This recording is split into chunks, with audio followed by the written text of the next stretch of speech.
There is a dream that humanity has been having for thousands of years. In this dream, we walk through our lives as if through a fog, moving, breathing, speaking, loving, hating, all while something within us remains asleep. We build cities and tear them down. We create art and wage wars. We fall in love and we fall apart. But through it all, there is a sleeper within us, dreaming that it is awake. Tonight, I want to tell you about the moment that sleeper opens its eyes. I want to tell you about the pain of becoming conscious. Imagine for a moment that you are standing in a dark room. You have lived in this room your entire life. You know its dimensions by heart, the texture of the walls, the coldness of the floor, the sounds that echo in the darkness. This room is your reality. It is all you have ever known. And in this darkness, you have learned to navigate, to survive, to even find moments of happiness. But then, someone lights a match, just a small flame, a flicker in the vastness of your darkness. And in that instant, that terrible, beautiful instant, you see the walls that have surrounded you. You see the chains you never knew you wore. You see the vastness of the prison you called home, and you cannot unsee it. This is the moment of awakening. This is the pain of becoming conscious, and once it begins, there is no going back to the comfortable darkness. The match has been lit, and now you must decide. Do you blow it out and return to the familiar shadows?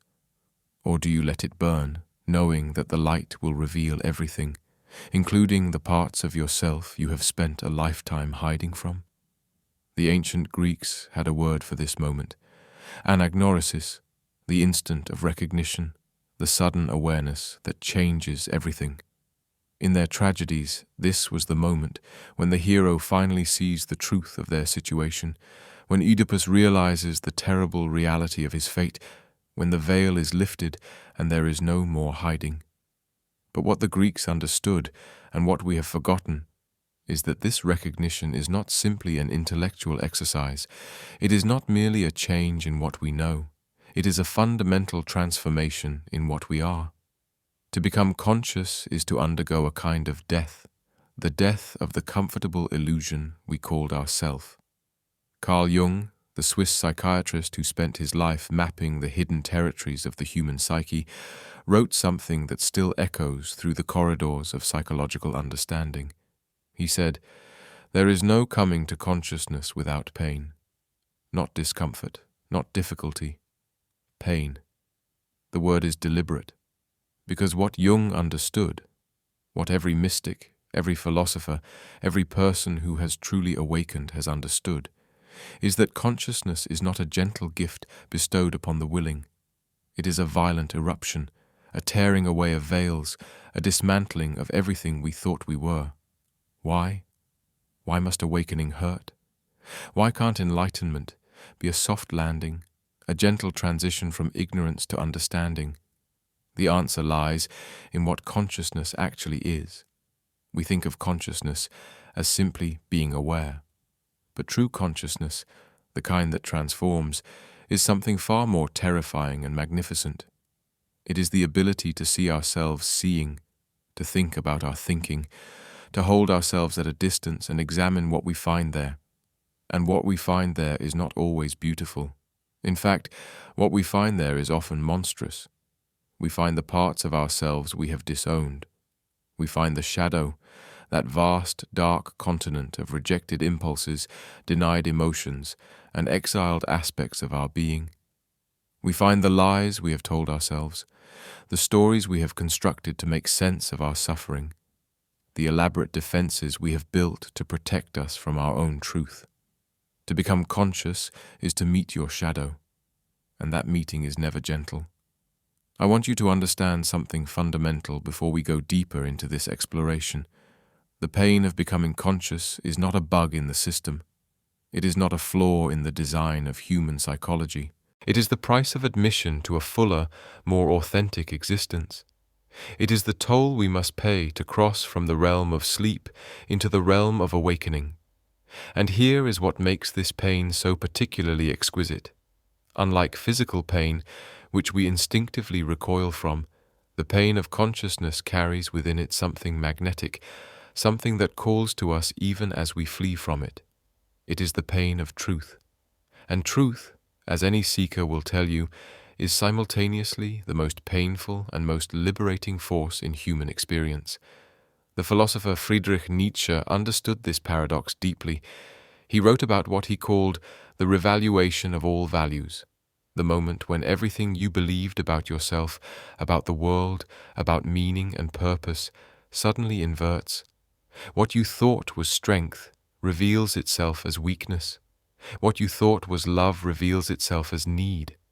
What you thought was your authentic self reveals itself as a carefully constructed performance. This revaluation is not abstract philosophy. It is a lived experience of psychological vertigo, a dizzying collapse of all reference points. It is waking up one morning and realizing that the person you see in the mirror is a stranger, and not just any stranger, a stranger you have been running from your entire life. In the Tibetan Buddhist tradition, there is a practice called chod, which literally means to cut through. In this practice, the meditator visualizes offering their own body to be consumed by demons. It is a practice of ego death, of willingly confronting everything you fear, everything you cling to, and offering it up to be destroyed. The Western mind often recoils at such imagery. We prefer our spirituality sanitized, our awakening gentle and gradual. We want consciousness to arrive like a pleasant surprise, not like a demolition crew tearing down the house we live in. But the wisdom traditions of the world, from the mystery schools of ancient Egypt to the shamanic initiations of indigenous cultures to the dark night of the soul described by Christian mystics, all point to the same truth. Real transformation requires a kind of death, not metaphorical death, not symbolic death, but a genuine dissolution of the ego structure, a dismantling of the psychological fortress we have spent decades building. And this death hurts. It hurts because we are not just giving up ideas. We are giving up identity.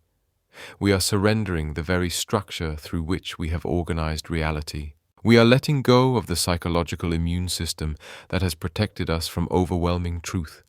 So tonight, over the next hours, we are going to undertake a journey together. We are going to explore the architecture of consciousness and the anatomy of awakening.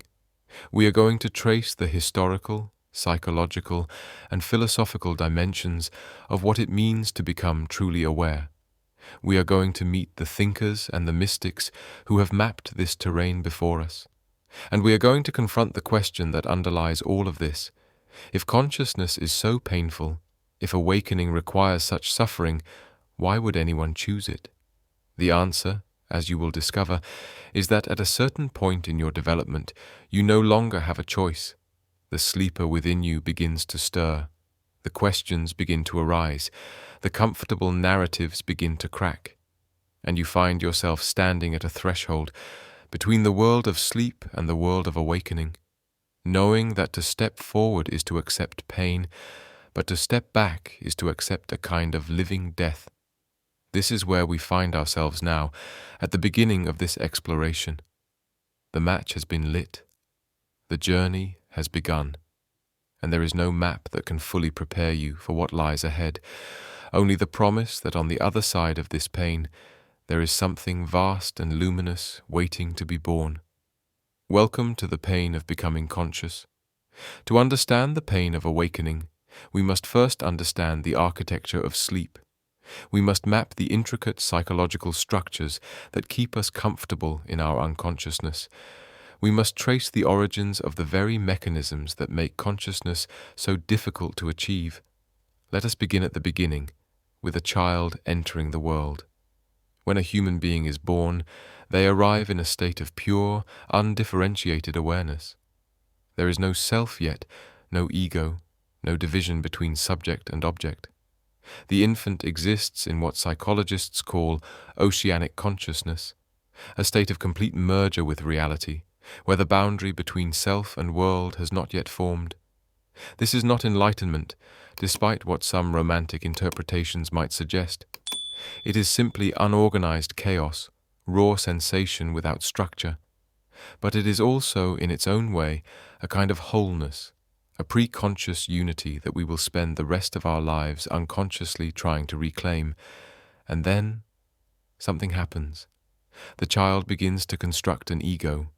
This process, which developmental psychologists have studied in exquisite detail, is one of the most remarkable accomplishments of the human mind. Slowly, painfully, the child begins to separate themselves from the world. They begin to understand that they are not their mother. They begin to recognize themselves in the mirror. They begin to construct a sense of I, a coherent, continuous identity that persists across time and experience. This is necessary. This is essential. Without an ego, we cannot function in the world. We cannot navigate social relationships, pursue goals, protect ourselves from danger, or develop our capacities. The ego is not the enemy, despite what some spiritual traditions might suggest. The ego is the vehicle through which we move through life. But here is where the trouble begins. As the child constructs their ego, they do not simply organize experience. They also begin to divide experience into acceptable and unacceptable, good and bad, self and not self. This division is inevitable. It is how we learn to survive in a complex social world. But it comes at a cost. The cost is the creation of the shadow. Jung's concept of the shadow is one of the most profound contributions to the understanding of human psychology. The shadow is not simply our dark side or our negative qualities. The shadow is everything about ourselves that we cannot accept, everything that threatens our ego's coherent narrative, everything that has been disowned and banished to the unconscious. Some of what goes into the shadow is genuinely destructive: our capacity for cruelty, our selfish impulses, our potential for violence. But much of what gets relegated to the shadow is simply inconvenient or uncomfortable.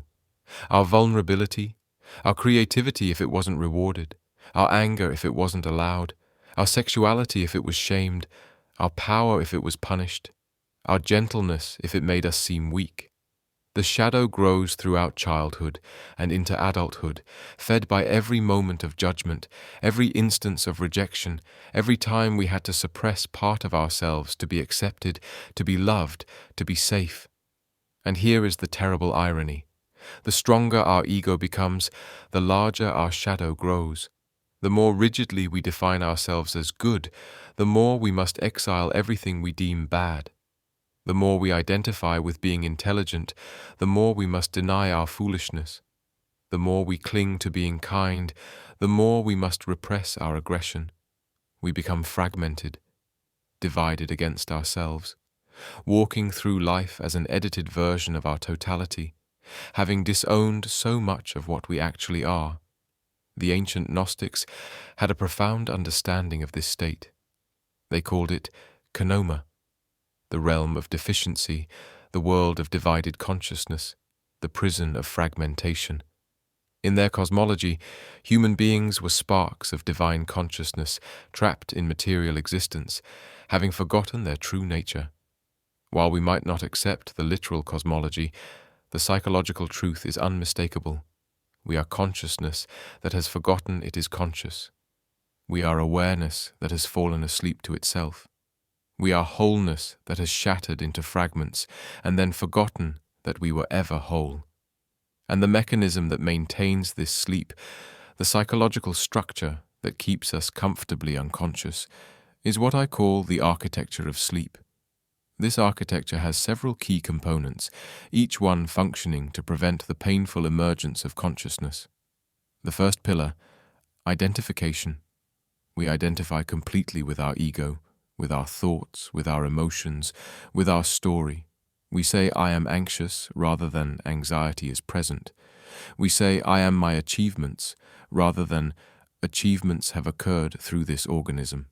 We say, I am my story, rather than a story has been constructed by memory and imagination. This total identification prevents us from achieving the distance necessary for consciousness. We cannot examine what we are completely merged with. We cannot see the cage when we believe we are the cage. The second pillar, projection. What we cannot accept in ourselves, we project onto others. The anger we deny in ourselves, we see as aggression in others. The selfishness we repress, we criticize in the world around us. The vulnerability we reject, we despise as weakness when we encounter it. Projection is a brilliant defensive mechanism. It allows us to remain unconscious of our shadow while still encountering it, safely externalized, safely out there rather than in here. But it also keeps us trapped in a hall of mirrors, forever reacting to our own disowned aspects reflected in the faces of others. The third pillar, rationalization. The human mind is not primarily a truth-seeking device. It is primarily a narrative-generating device. We are constantly creating stories to explain our behavior, justify our choices, make sense of our suffering. These stories protect us from the raw, often contradictory reality of our experience. We tell ourselves we ended the relationship for mature reasons, not because we were afraid of intimacy. We tell ourselves we avoided the challenge because it wasn't worth it, not because we were terrified of failure. We tell ourselves we're fine, we're coping, we're strong, even as our body screams its distress through symptoms and illness. These stories are not lies exactly. They are more like sophisticated defense mechanisms, psychological immune responses that protect us from insights we are not ready to integrate. The fourth pillar, distraction. This is perhaps the most prevalent mechanism in our modern age. We live in a world engineered for distraction, a constant stream of stimulation designed to keep our attention anywhere but on ourselves. Social media, streaming content, news cycles, notifications, an endless cascade of external focus that prevents the inward turn necessary for consciousness. But distraction is not new. Humans have always found ways to avoid themselves, through work, through relationships, through substances, through causes and crusades. Anything to avoid the confrontation with what lies beneath the surface of our carefully maintained persona. This architecture of sleep is not evil. It is not a mistake. It is a necessary developmental stage, a psychological structure that allows us to function in the world without being overwhelmed by the full intensity of reality. But it is also a prison, and the moment we begin to suspect that we are trapped, the moment the questions begin to arise, the moment the cracks start to appear in our carefully constructed narrative, is the moment the pain of consciousness begins. Because to become conscious, we must dismantle this architecture. We must question our identifications. We must reclaim our projections. We must see through our rationalizations. We must turn away from our distractions and face what we find in the silence. And what we find there is not comfortable. Sigmund Freud, despite the many limitations of his theories, understood something profound about the structure of unconsciousness. He proposed that the psyche is like an iceberg. The conscious mind is merely the tip visible above water, while the vast bulk of our psychological reality remains hidden beneath the surface. But Freud's metaphor is actually too gentle, because an iceberg is stable, static, frozen. The unconscious is not frozen. It is seething, churning, alive with everything we have repressed and denied. It is not a passive repository of forgotten memories. It is an active force, constantly influencing our behavior, shaping our perceptions, determining our reactions in ways we cannot see. The unconscious speaks to us in symptoms, in the anxiety that has no obvious cause, in the depression that arrives like weather, in the self-sabotage that ruins our success just as we're about to achieve it, in the repetitive patterns that play out across our relationships despite our best intentions. These symptoms are not problems to be eliminated. They are messages from the parts of ourselves we have tried to exile. They are the shadow's way of demanding recognition. They are the unconscious mind's knock on the door of awareness. And when we medicate the symptoms, distract from the symptoms, rationalize the symptoms without actually listening to what they're trying to tell us, we are simply reinforcing the architecture of sleep. We are choosing unconsciousness over the pain of awakening. Jung went further than Freud in his understanding of the unconscious. He recognized that beneath our personal shadow, the rejected aspects of our individual experience, there lies an even deeper layer, the collective unconscious. This is the inherited structure of human psychology, the archetypal patterns that shape human experience across cultures and throughout history. The hero, the shadow, the anima and animus, the wise old man, the great mother. These are not just literary figures. They are the fundamental organizing principles of human consciousness, the deep structures through which we experience and create meaning. And here is what makes the collective unconscious so significant for our understanding of awakening. It means that when we begin to become conscious, we are not just dealing with our personal history, our individual trauma, our specific family dynamics. We are confronting the entire weight of human psychological evolution. We are engaging with patterns that are millions of years old, embedded in the very structure of our nervous system. To become conscious is to inherit the entire human journey, all the wisdom and all the suffering, all the beauty and all the horror, all the potential and all the tragedy that our species has experienced. No wonder it hurts. But there is another dimension to this origin story that we must explore, the neurological basis of consciousness and unconsciousness. Modern neuroscience has begun to map the physical architecture of awareness in the brain. We now know that consciousness is not located in any single region, but emerges from the complex interplay of multiple neural networks. The default mode network, active when we're not focused on external tasks, constantly generates our sense of self, our autobiographical narrative, our temporal continuity. But here is what's fascinating. This default mode network, this generator of the ego, actually becomes less active during states of expanded consciousness, during meditation, during mystical experiences, during moments of flow and creative inspiration. When the story-making machinery quiets down, something else emerges, a different kind of awareness, a consciousness that is not bound to the narrative self.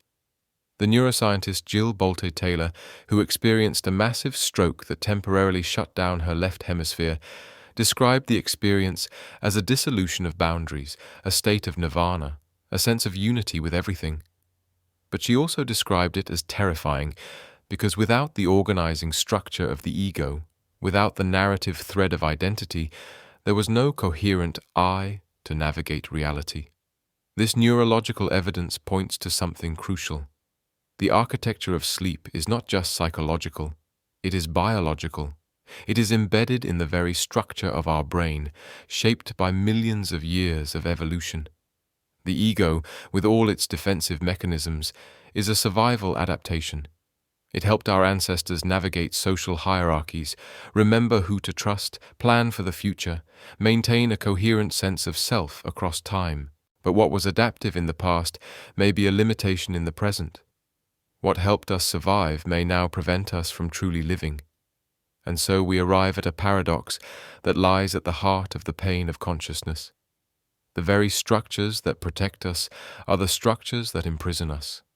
The ego that allows us to function in the world is also the ego that separates us from the fullness of reality. The defenses that kept us safe as children are the defenses that keep us small as adults. To become conscious is to recognize this paradox, and that recognition is the beginning of a crisis, a psychological earthquake that will shake the foundations of everything we thought we were. In the ancient mystery traditions, this was known as the initiation, the deliberate process of death and rebirth, the guided dismantling of the old self to make way for something new. The initiate would be taken to the edge of death, shown visions that shattered their ordinary reality, subjected to ordeals that broke down their ego defenses. We no longer have such structured initiations in our modern world, but the process still happens. It happens in the mental breakdown that leads to breakthrough. It happens in the dark night of the soul that precedes spiritual awakening. It happens in the midlife crisis that forces a reckoning with mortality and meaning. It happens in the experience of deep loss that shatters our illusions and forces us to rebuild from nothing. The pain of becoming conscious is the pain of this dismantling, this necessary destruction that clears the ground for something new to emerge. And here is what we must understand as we prepare to go deeper into this exploration. The architecture of sleep was built over years, reinforced by countless experiences, protected by powerful psychological mechanisms. It will not come down easily. It will not surrender without a fight. When consciousness begins to emerge, the ego will resist. It will deploy every defense mechanism in its arsenal. It will generate anxiety, depression, confusion, doubt. It will create elaborate distractions. It will whisper that you're going crazy, that you should turn back, that the examined life is not worth living after all. This resistance is not weakness. It is not failure. It is the natural response of a system that believes its very survival is threatened. Because in a sense it is. The ego must die for consciousness to be born, not literally, not permanently. The ego will re-emerge but transformed, no longer the master but a useful servant. But in that moment of transition, in that space between the death of the old and the birth of the new, there is only pain, uncertainty, and the terrifying freedom of not knowing who you are. Are you ready to continue this journey? Are you prepared to meet what awaits in the depths? Because we are about to descend into the crisis, into the conflict, into the dark night where the real work of consciousness begins. The light we carry into that darkness is not bright. It is the small flickering flame of awareness, fragile, easily extinguished, but persistent, and it is enough. It has to be enough. There is a moment in every story of awakening where the seeker must descend. In mythology, this is the hero's journey into the underworld. Orpheus descending to reclaim Eurydice, Inanna stripped bare as she passes through the 7 gates, Persephone taken into the realm of Hades. In alchemy, it is the nigredo, the blackening, the stage of decomposition where all form dissolves into primordial chaos. In psychology, it is the confrontation with the shadow, and this confrontation, this descent, is where the real pain begins. Let me tell you a story. There was a man, let us call him Michael, who by all external measures was successful. He had a career, a family, respect in his community. He presented to the world an image of competence, kindness, and control. He was the person others came to for advice, the stable presence in times of crisis, the voice of reason. But at night, alone with his thoughts, Michael was terrified.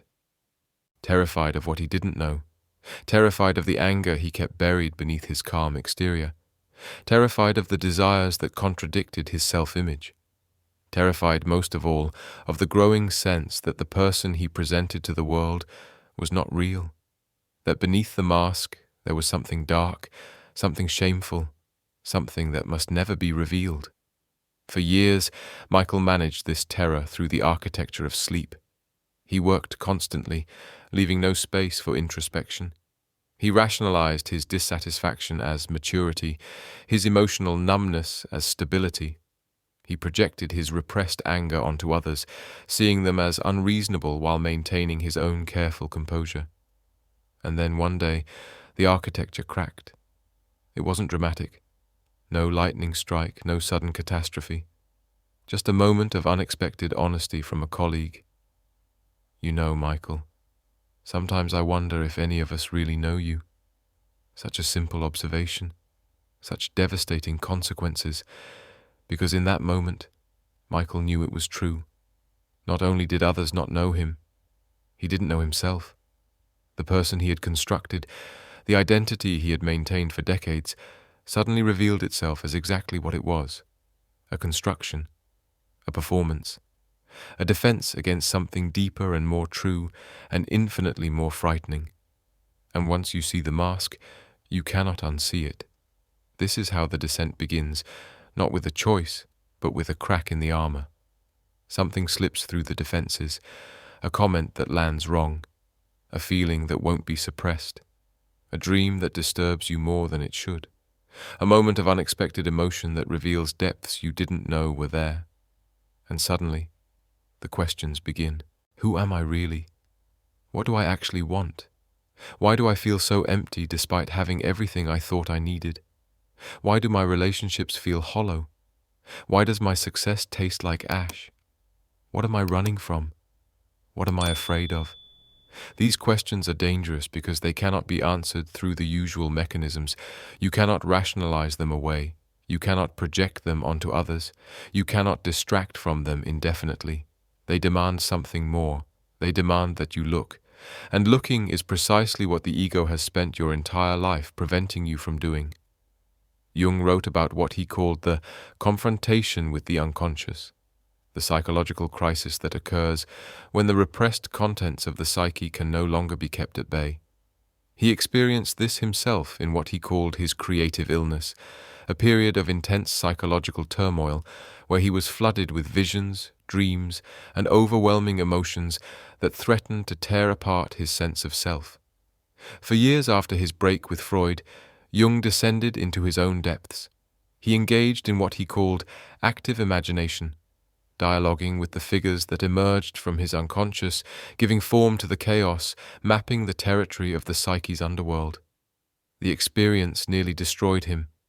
He wrote in his journal, "I stood helpless before an alien world. Everything in it seemed difficult and incomprehensible. I was living in a constant state of tension. Often I felt as if gigantic blocks of stone were tumbling down upon me." But Jung understood something crucial. This descent was not pathology. It was initiation. It was the necessary dismantling of the ego structure so that something more whole could emerge.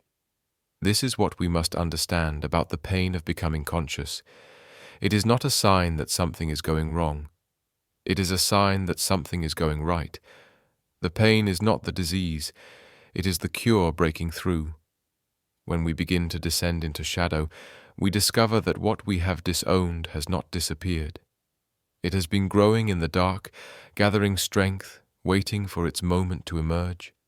The anger you suppressed as a child because it wasn't safe to express, it's still there, now calcified into chronic tension, passive aggression, or sudden explosive reactions that seem to come from nowhere.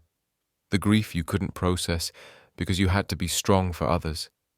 It's still there, weighing on your chest, coloring every experience with a subtle melancholy you've mistaken for your personality. The shame you internalized about your body, your desires, your basic needs, it's still there, manifesting as self-sabotage, addictions, compulsions that seem beyond your control.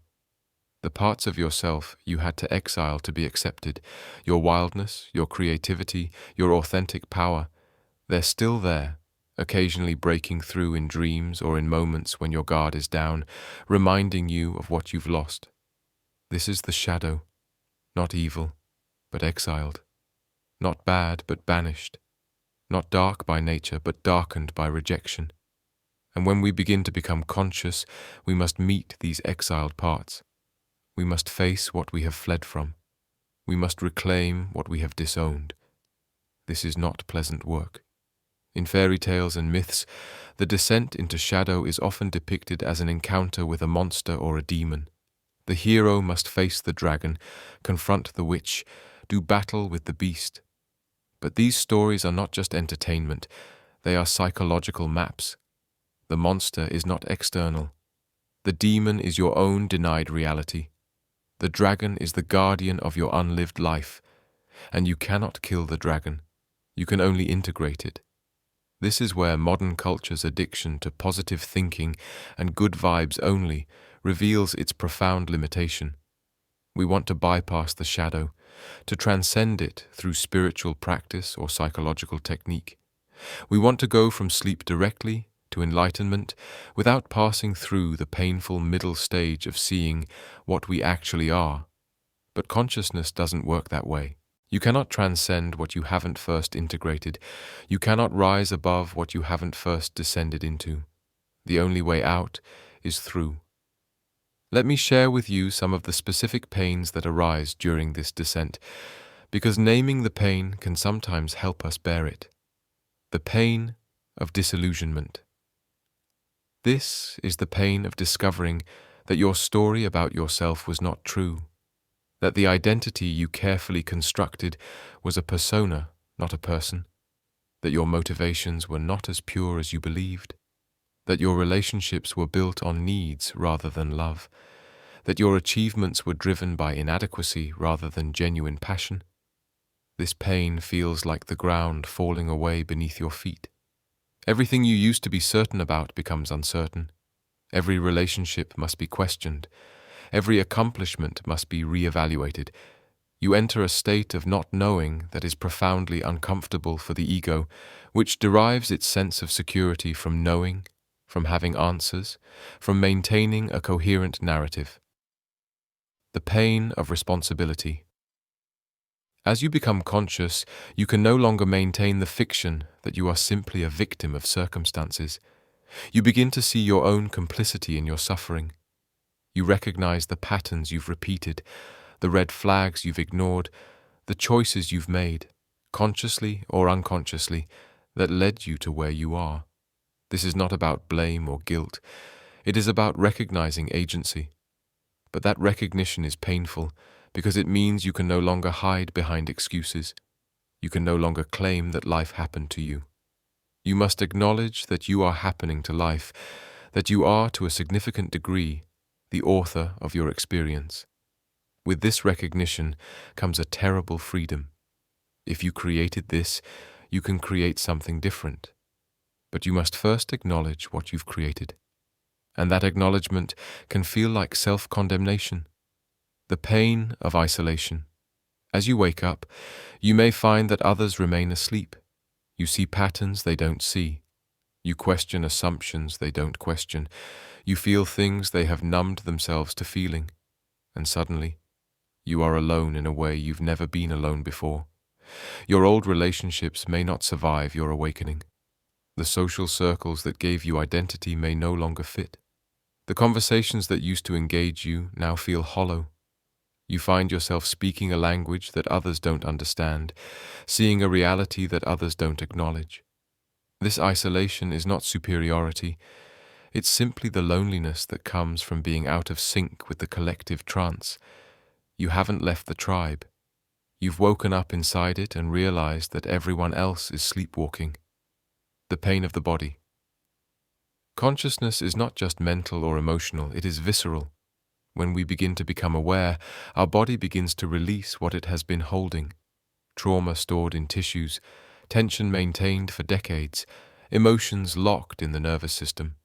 This release can manifest as physical symptoms, shaking, crying, pain that has no apparent physical cause, waves of nausea or dizziness. The body, which has been the unconscious repository of everything the mind rejected, now speaks in symptoms that cannot be ignored. This is why many awakening processes include body work, somatic experiencing, breath work, movement practices, because the shadow is not just in the mind, it is in the flesh, and consciousness must include the body, or it remains abstract, intellectual, not fully embodied. The pain of grief. As you become conscious of what is, you must also grieve what is not. You must grieve the unlived life, the wasted years, the relationships that could have been different if only you had woken up sooner. You must grieve the innocence you lost, the childhood you didn't have, the parent you needed but never received. This grief is essential. It is the emotional processing of loss, not just loss of others, but loss of illusions, loss of innocence, loss of the comfortable stories that kept you safe. And grief, when truly felt, is one of the most intense pains the human heart can experience. Many people get stuck here in what Jung called inflation, the identification with their woundedness, the attachment to their victim story. They mistake the recognition of pain for the completion of the work, but grief is not the end of the journey. It is a necessary passage through which we must move if we are to reach integration. Now, let us go deeper still into the specific psychological mechanisms that make this descent so harrowing. One of the most challenging aspects of confronting the shadow is what psychologists call cognitive dissonance, the mental discomfort that arises when we hold two contradictory beliefs simultaneously. For example, I am a good person, and I have capacity for cruelty. I am in control of my life, and I am driven by unconscious compulsions. I love my family, and I feel resentment toward those I love. The ego cannot tolerate such contradictions. It demands coherence, consistency, a unified narrative. So when we begin to see the contradictions within ourselves, the ego experiences a kind of psychological emergency. It will do anything to resolve the dissonance, either by denying one of the truths or by launching a defense mechanism to protect the preferred narrative. This is why the descent is not a straight line downward. It is a spiral, a series of advances and retreats. You see something about yourself, then you look away. You feel a truth, then you rationalize it. You begin to change, then you snap back to old patterns. 2 steps forward, 1 step back, 1 step to the side, a leap forward, a collapse backward. This is normal. This is human. The psyche cannot integrate too much truth too quickly. It must metabolize consciousness in doses, allow time for adjustment, periods of consolidation between periods of growth. But there is another aspect to this descent that we must explore, the societal dimension. We do not become conscious in a vacuum. We exist within cultures, within systems, within collective narratives that have their own investment in keeping us asleep. Consider, a culture built on consumption depends on people remaining unconscious of their actual needs. A political system built on division depends on people projecting their shadow onto the other. A religion that emphasizes obedience depends on people not questioning authority. An economy built on endless growth depends on people never feeling that they have enough. To become conscious within such systems is to become a threat, not necessarily because you actively resist, but simply because you stop participating in the unconscious agreement. You stop buying things you don't need. You stop demonizing those who disagree with you. You stop accepting beliefs simply because they are traditional. You stop striving for more when you already have enough. Your very awakening becomes a kind of quiet revolution, and revolutions, even personal ones, are painful. They require you to accept a level of marginalization, to release the need for approval, to stand in your truth even when that truth is not popular. The philosopher and mystic Jiddu Krishnamurti spoke about this beautifully. It is no measure of health to be well adjusted to a profoundly sick society.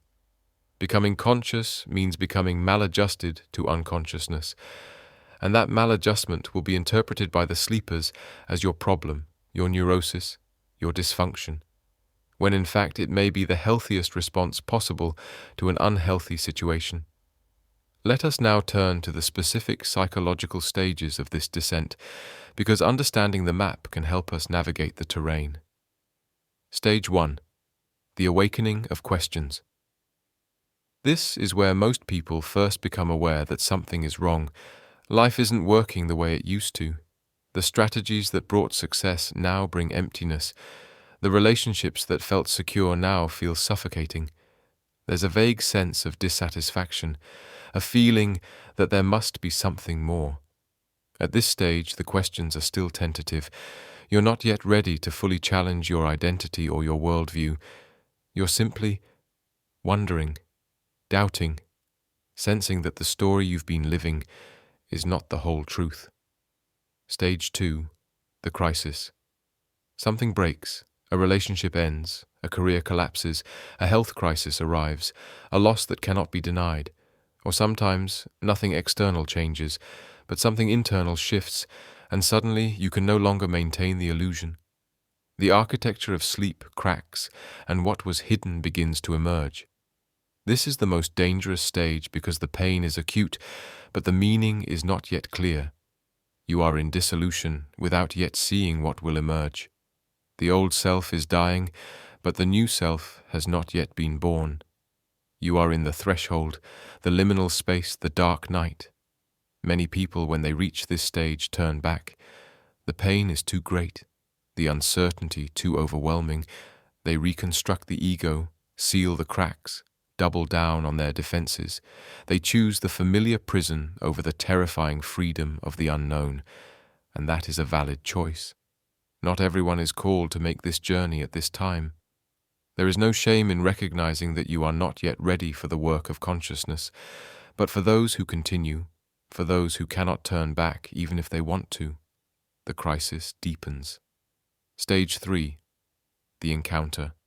This is where you meet your shadow face to face, not as an abstract concept, but as a lived experience. You encounter the parts of yourself you have most feared, most denied, most rejected.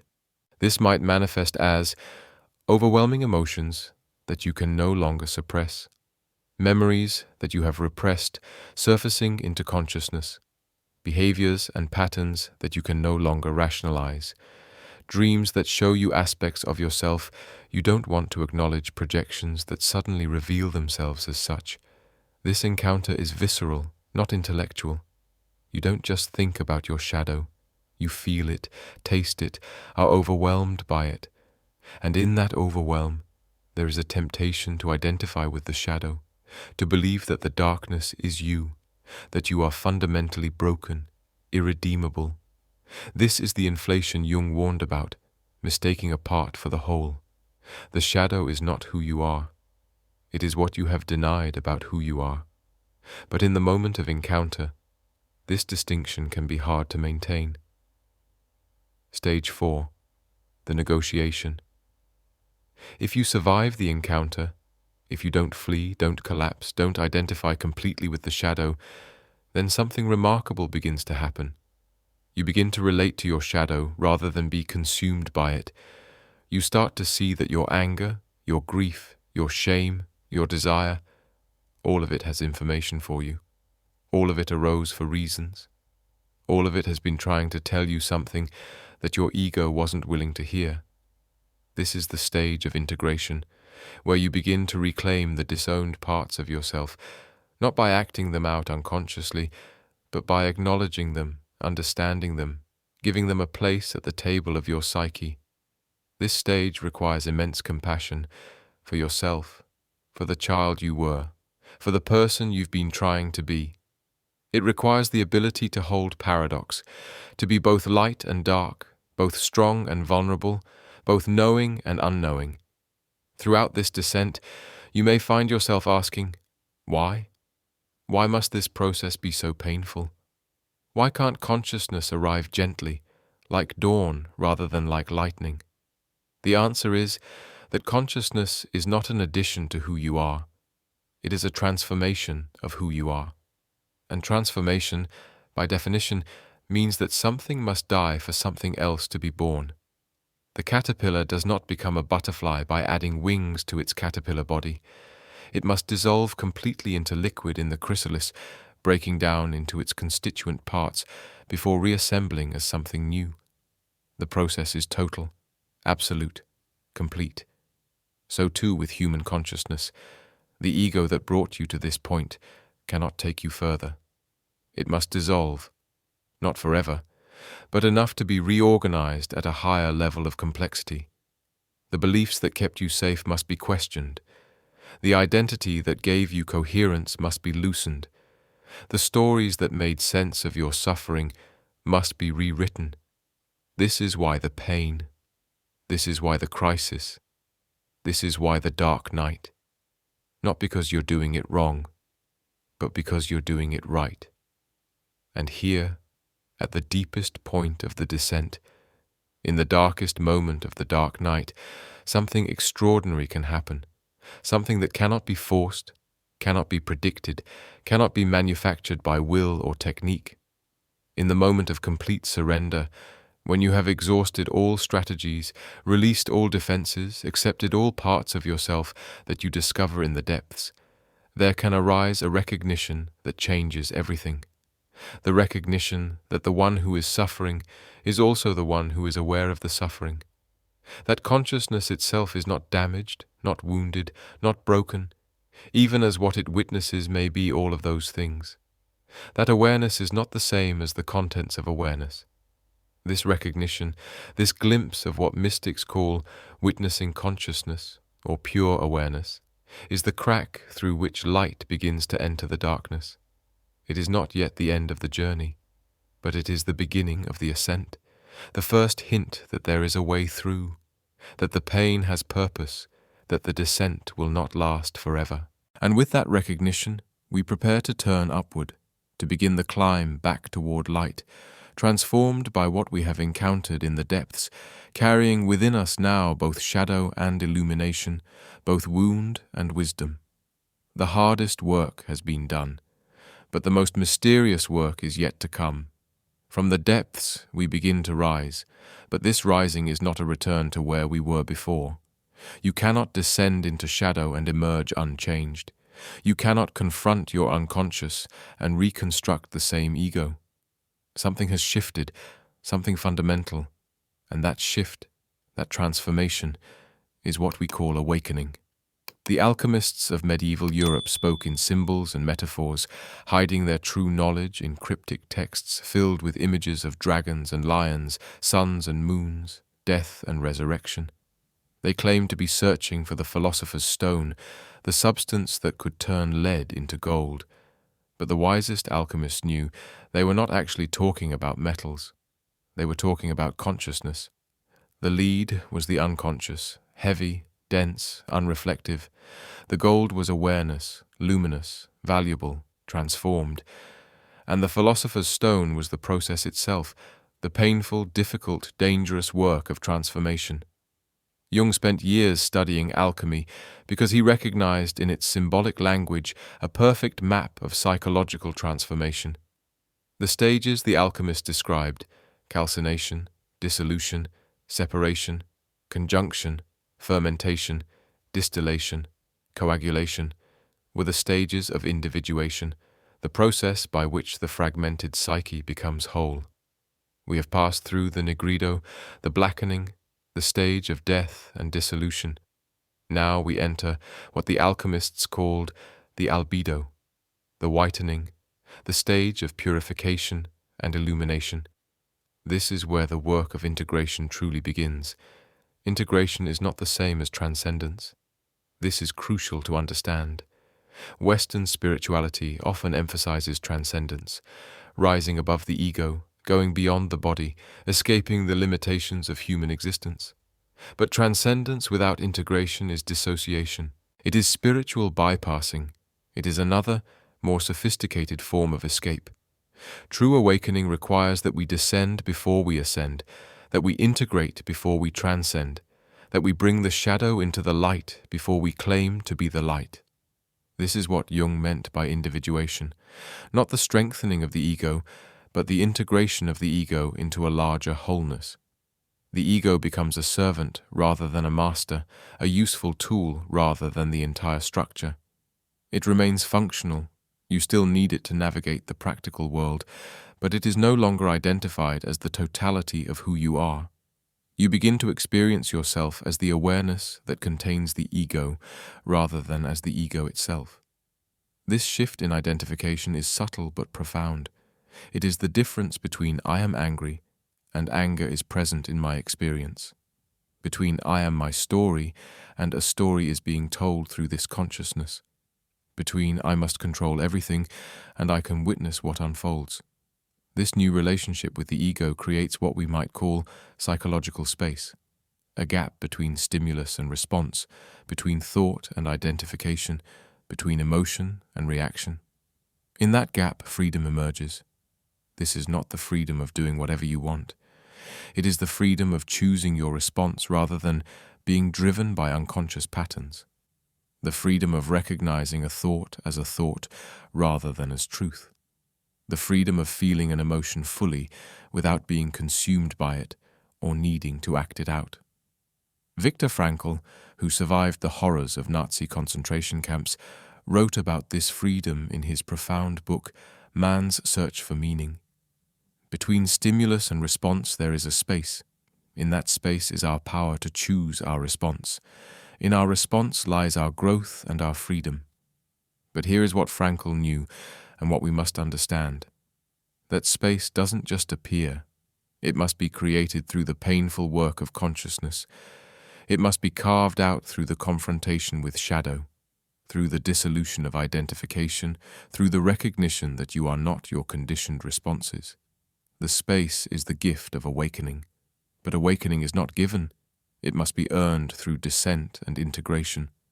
As consciousness stabilizes, as you learn to rest in awareness rather than in identification, certain capacities begin to emerge. These are not supernatural powers, though they may sometimes feel that way. They are natural capacities that were always present, but obscured by unconsciousness. The capacity for presence. You become able to be here, now, fully, not as a spiritual technique, but as a natural resting state. The constant mental time travel, ruminating about the past, worrying about the future, begins to lose its grip. You can still remember and plan, but you're no longer lost in time. You're grounded in the present moment as the only place where life actually occurs. The capacity for compassion. Having confronted your own shadow, having seen your own capacity for darkness, you can no longer judge others with the same certainty. You recognize that everyone is fighting battles you cannot see, carrying wounds you cannot know, doing the best they can with the level of consciousness they have access to. This doesn't mean you accept harmful behavior, but you respond to it with understanding rather than condemnation, with boundaries rather than rejection. You can hold people accountable while still seeing their humanity. The capacity for paradox. The either-or thinking that characterizes the unconscious mind gives way to both and thinking. You can hold seemingly contradictory truths simultaneously. You are both insignificant and infinitely important. Life is both meaningless and filled with meaning. You are both separate and connected. You are both your story and beyond all stories. This capacity for paradox is essential because reality itself is paradoxical. Any attempt to resolve the paradoxes into simple, clear answers is a regression into unconsciousness. The capacity for creativity. When you're no longer spending all your energy maintaining your ego defenses, that energy becomes available for creation. Not just artistic creation, though that may be part of it, but the creative capacity to respond freshly to each moment, to see new possibilities, to participate in life as an improvisational dance rather than a scripted performance. The capacity for love. Not romantic love, though that becomes deeper and more authentic. Not sentimental love that avoids difficulty, but love as recognition, the ability to see the consciousness in another as the same consciousness that looks through your own eyes, to recognize yourself in the other and the other in yourself. This love is not about feeling, it is about seeing. And once you see, you cannot unsee. You cannot harm another without knowing you are harming yourself. You cannot close your heart without diminishing your own aliveness. But let us be very clear, awakening is not the end of suffering. It is not the arrival at some permanent state of bliss where nothing can touch you. This is one of the great misconceptions about consciousness, that it makes you invulnerable to pain, that once you wake up, you transcend the human condition and float above the struggles of ordinary existence. No. What changes is your relationship to suffering. You still feel pain, perhaps even more acutely because you're no longer numbing yourself to avoid it. You still experience loss, disappointment, frustration, fear. You still face the realities of aging, illness, death. But you suffer consciously rather than unconsciously. You meet pain with awareness rather than resistance. You allow grief to move through you rather than crystallize into depression. You acknowledge fear without being controlled by it. The Buddhist tradition speaks of two kinds of suffering: the pain that is inherent in existence, birth, old age, sickness, death, and the suffering we add through our resistance to that pain. Awakening doesn't eliminate the first kind of suffering, nothing can, but it dramatically reduces the second kind. You still experience the arrow of pain when it strikes, but you no longer shoot yourself with the second arrow of, "Why is this happening to me?" or "I shouldn't feel this way," or "I must have done something to deserve this." There is another dimension of awakening that we must explore, the transpersonal dimension, the sense that consciousness extends beyond the boundaries of the individual self. As you integrate your personal shadow and stabilize in awareness, you may begin to sense something that mystics across traditions have reported, that your individual consciousness is not separate from a larger consciousness, that the awareness looking through your eyes is the same awareness looking through all eyes, that the sense of being a separate self is itself a kind of illusion, useful, necessary for functioning, but not ultimately true. This is not a belief or philosophy. It is a direct recognition that can arise spontaneously during meditation, during moments of deep presence in nature, during experiences of profound connection with another person, during creative flow, or simply during ordinary moments when the mind becomes very quiet and still. The separate self doesn't disappear in these moments, but it is seen through, recognized as a construct, a pattern of thought and sensation, rather than as a fixed, solid entity. This recognition can be unsettling. The ego experiences it as a kind of death, which, in a sense, it is. But it is also liberating, because with the loosening of identification with the separate self comes a lessening of existential anxiety, of the desperate need to defend and maintain and prove the self. If you are not fundamentally separate, then you cannot be fundamentally alone. If consciousness itself is what you are rather than what you have, then you cannot lose yourself. If awareness is the ground rather than the self-concept built on top of it, then no loss can touch what you most deeply are.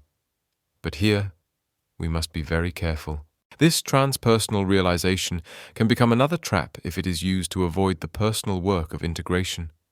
Some people have genuine mystical experiences, moments of unity consciousness, dissolution of boundaries, recognition of the interconnectedness of all things, and they mistake this glimpse for the completion of the work.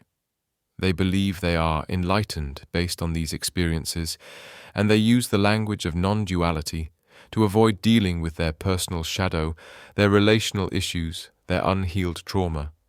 This is spiritual bypassing, using spiritual concepts and experiences to avoid psychological work.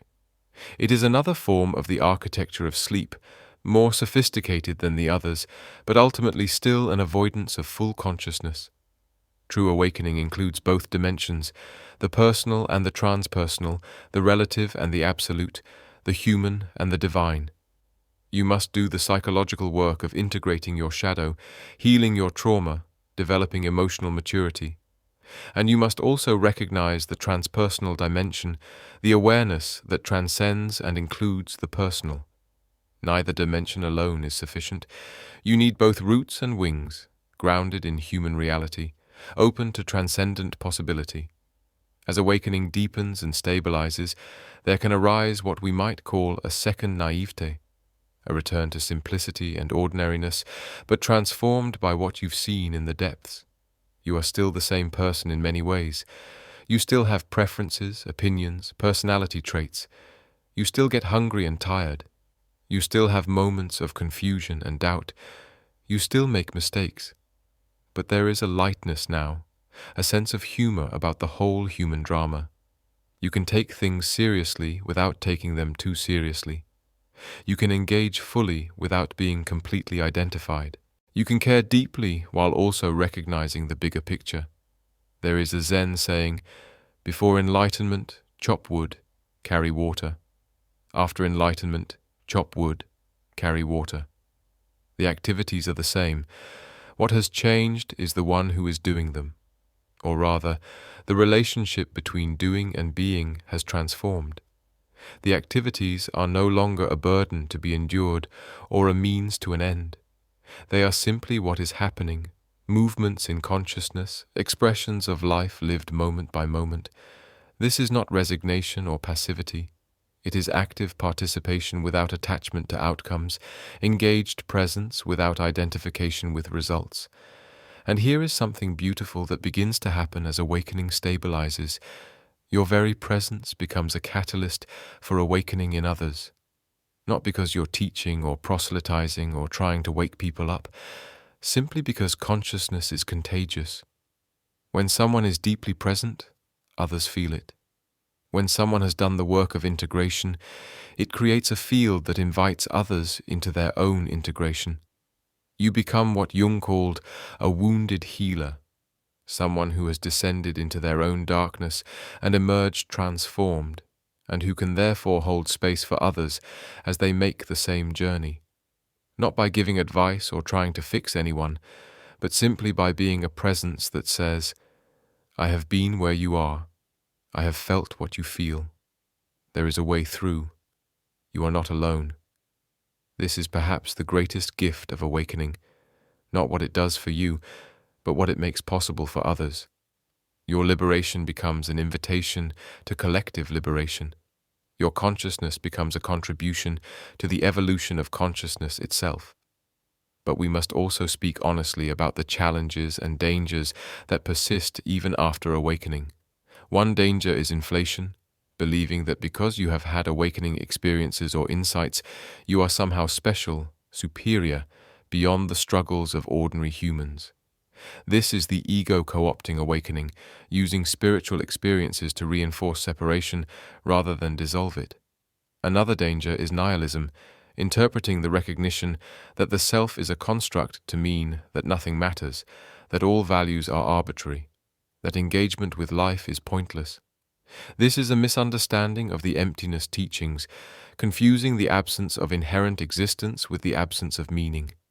A third danger is isolation, withdrawing from the world into your own consciousness, avoiding the messiness of relationships and the challenges of engagement.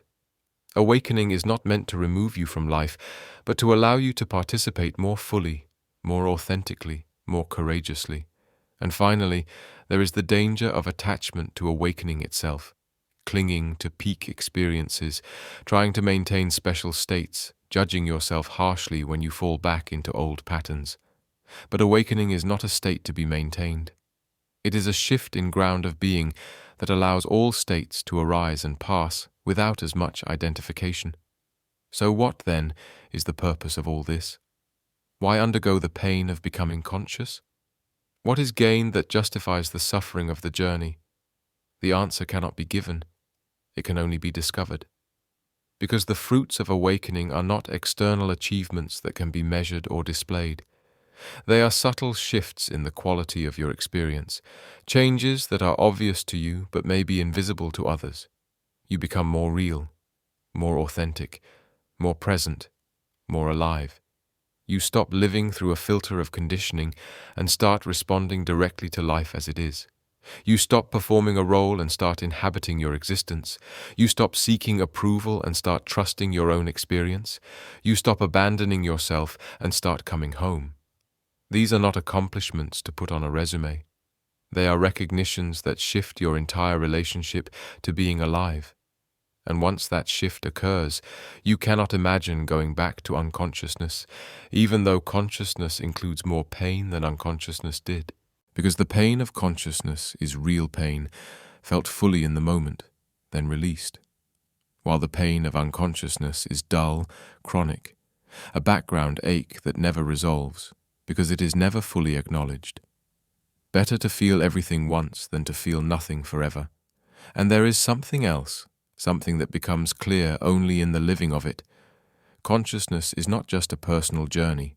It is part of a larger evolutionary movement. We are living in a unique moment in human history. For the first time, we have the tools, psychological, philosophical, technological, to make the unconscious conscious on a massive scale. We can map the brain, study meditation, understand trauma, trace the patterns of conditioning.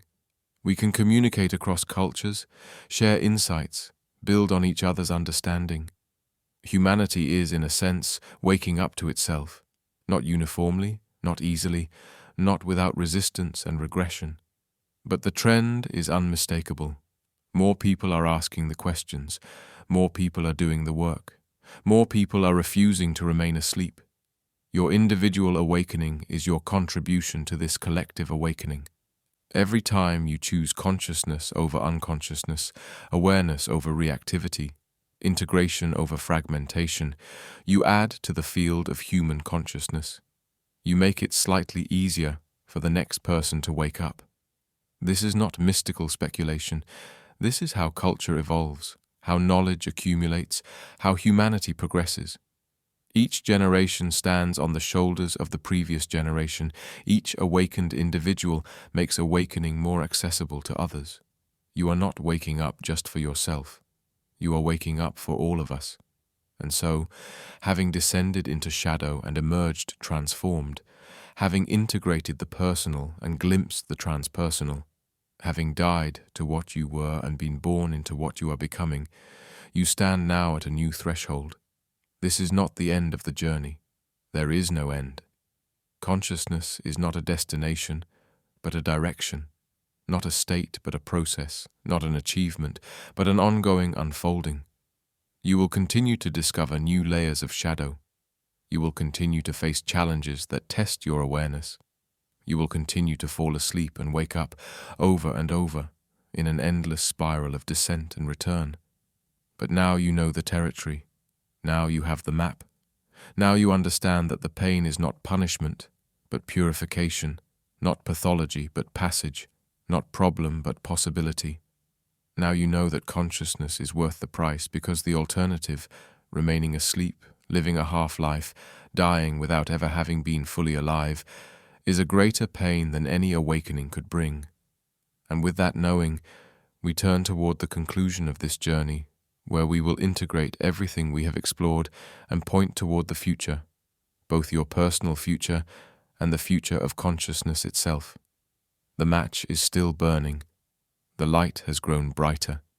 And ahead, just ahead, there is something waiting to be seen. We began with a question. Why must becoming conscious be painful? Now, having traveled through the origins, descended into shadow, and witnessed the alchemy of transformation, we can perhaps approach an answer, not as a concept to understand, but as a truth to embody. Consciousness is painful because it requires death without guarantee of rebirth. It demands that you let go of everything you think you are before you discover what you actually are. It asks you to walk through fire without knowing if you will emerge on the other side. It is a supreme act of courage, or perhaps of surrender to something larger than courage. But here is what we have also discovered. The pain is not meaningless. It is not punishment. It is not evidence that you are broken or doing something wrong. The pain is the birth canal through which a new way of being enters the world. It is the necessary friction of transformation, the resistance that must be overcome for consciousness to emerge. And once you have made this journey, once you have descended and returned, you carry within you something precious, the knowledge that transformation is possible, that consciousness can emerge from unconsciousness, that the human spirit is far more resilient and vast than you imagined. You have become what the ancients called a twice-born, someone who has died to their first naive existence and been reborn into conscious life. You have eaten from the tree of knowledge and cannot return to the garden of innocence. You have opened your eyes and cannot unsee what you have seen. This is both curse and blessing. Curse because you will never again have the comfort of unconsciousness.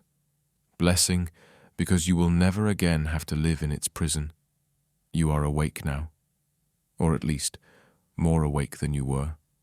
And with that awakening comes responsibility, not as burden, but as opportunity.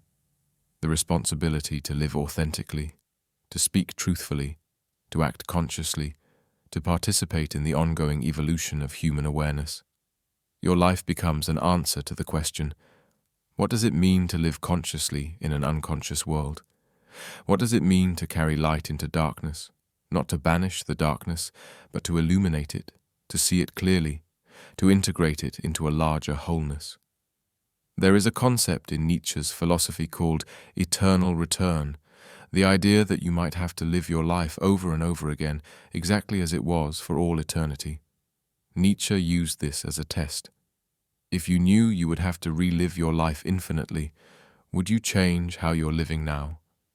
But there is another way to understand eternal return. Every moment contains within it all moments. Every choice creates the future and reinterprets the past. Every time you choose consciousness, you are not just changing your future, You are redeeming your past, transforming the meaning of everything that brought you to this moment. The pain you have endured, the struggles you have faced, the darkness you have traversed, all of it becomes part of your wisdom, your strength, your capacity to help others on their journey. Nothing is wasted, everything is used. All of it contributes to the person you are becoming. This is the ultimate alchemy, turning the lead of suffering into the gold of consciousness, transmuting pain into wisdom, transforming wounds into sources of healing for yourself and others. As we close this exploration, I want to leave you with a final reflection. Consciousness is not something you achieve once and then possess forever. It is something you choose moment by moment, day by day, breath by breath. You will fall asleep. You will forget. You will lose yourself in reaction, in identification, in the old patterns. This is not failure, it is human. What matters is that you wake up again, that you recognize when you've fallen asleep, that you return to presence, to awareness, to the commitment to live consciously even when it's painful, even when it's difficult, even when the old escape routes call to you with their familiar comfort. The journey of consciousness is not a straight line from ignorance to enlightenment. It is a spiral, descending into depth, rising to height, circling back to familiar territories, but seeing them with new eyes, encountering the same challenges, but with greater capacity, living the same life, but with deeper awareness. And with each turn of the spiral, you become more whole, more integrated, more authentically yourself. Not perfect, never perfect, but real, present, alive. The match we lit at the beginning of this journey still burns. It burns in you now, this small flame of awareness. Protect it, tend it, let it grow. But also know that you cannot keep it to yourself. Consciousness is not a private possession. It is a gift meant to be shared, a light meant to illuminate not just your path, but the paths of all those you encounter. You are part of something larger than yourself, the awakening of consciousness in the universe waking up to itself through human awareness. Your individual journey is a thread in a vast tapestry, a note in an infinite symphony, a wave in an endless ocean. But your thread matters. Your note is necessary. Your wave contributes to the whole. So I ask you now, as we prepare to part, what will you do with this consciousness you have earned through pain? How will you live differently, knowing what you now know? What courage will you find to continue the journey, even when the path ahead is unclear? These are not rhetorical questions. They are real questions that demand real answers. Not answers spoken in words, but answers lived in choices, embodied in actions, expressed in the way you meet each moment with presence rather than automaticity. The pain of becoming conscious is the price of admission to a fuller life. You have paid that price. Now comes the work of living into what you have purchased. Not a destination, not a state, not an achievement, but a way of being that transforms everything it touches. Remember this: you are not alone on this journey. Across time and space, countless others have made this descent and return. The mystics and philosophers, the artists and healers, the ordinary people who simply refuse to remain asleep. They walk with you, their wisdom available to you, their courage inspiring yours. And in the future, others will follow where you have led. They will read these words or hear them spoken, and something will stir within them. A recognition, a remembering, a small voice saying, "Yes, this is true. This is my path too." Your awakening makes their awakening possible. Your consciousness contributes to collective consciousness. Your light adds to the light of the world. This is not metaphor. This is the actual mechanism by which humanity evolves, one awakened individual at a time, each one making it slightly easier for the next, until consciousness becomes not the exception, but the norm, not the struggle, but the natural state. We are not there yet. We may not get there in your lifetime, but the direction is clear, the movement has begun, and you are part of it. As the Sufi poet Rumi wrote, The wound is the place where the light enters you. You have been wounded by consciousness. You have felt its pain, endured its demands, submitted to its transformation, and through that wound, light has entered. Not external light, but the light of your own awareness, your own authentic being, your own courageous presence. That light will never leave you now. It may dim at times, you may forget it's there, but it remains eternal and inextinguishable, the witness that watches all experience, the awareness that contains all phenomena, the consciousness that you are and have always been. So return now to your life. Return with what you have learned. Return transformed by the descent, strengthened by the confrontation, illuminated by the integration. The world needs your consciousness. It needs people who have done the work, faced their shadow, integrated their darkness, and emerged as more whole versions of themselves. It needs people who can hold complexity, embrace paradox, act with compassion, speak with authenticity, live with courage. It needs you, awake, not perfect, not enlightened in some final sense, but conscious, present, real. The pain of becoming conscious is the pain of being born, not once but continuously. In every moment you choose awareness over sleep, truth over comfort, presence over escape. It never gets easy, but it gets more natural. It becomes who you are rather than what you do. It transforms from effort to expression, from struggle to flow, from wound to wisdom. And in that transformation, you discover something extraordinary. The pain was worth it. Every moment of darkness, every encounter with shadow, every crisis and collapse and confrontation, all of it contributed to the person you have become. All of it was necessary. All of it was exactly what needed to happen for consciousness to emerge. You would not undo it, even if you could, because to undo the pain would be to undo the awakening. And now that you have tasted consciousness, now that you have felt what it means to be truly alive, you cannot imagine choosing the comfortable unconsciousness you once knew. This is the final paradox. The pain of consciousness is the pain of being alive. And being alive, truly, fully, consciously alive, is worth every moment of suffering it requires. Welcome to the rest of your life. Welcome to consciousness. Welcome home.